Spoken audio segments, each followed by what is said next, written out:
Hi, this is Sandy with Play for Ministry, and I've got another practice tip for you today. This is practice tip number 2, and that is to sit at the correct height at the piano.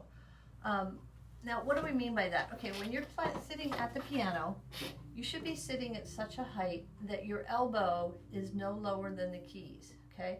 You don't want to be on a bench or a seat that has you short enough that your elbow is down low.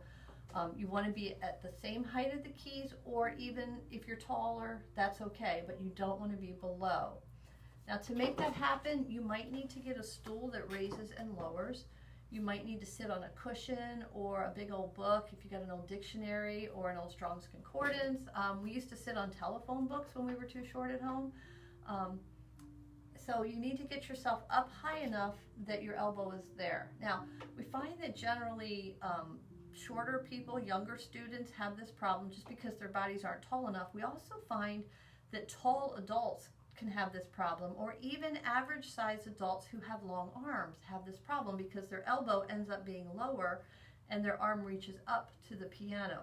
So we don't want that. We want to be straight across. Now, raising your stool up or putting a cushion under, whatever you do, might cause the feet to dangle. That's very unsettling, to sit where your feet are dangling. You can't really sit on the front of the bench and get the good posture and stuff that we want. So maybe you need to put a little book under there, or a big book, or a little box, or something like that. So maybe a little footstool, something so that the feet aren't dangling. So again, we want to be at the right height so that when we're sitting here, our elbow is not lower. We can use the weight of our arm to play the piano, and we're setting ourselves up for good posture right here and helping to prevent those wrist injuries in the future that we do not want to get.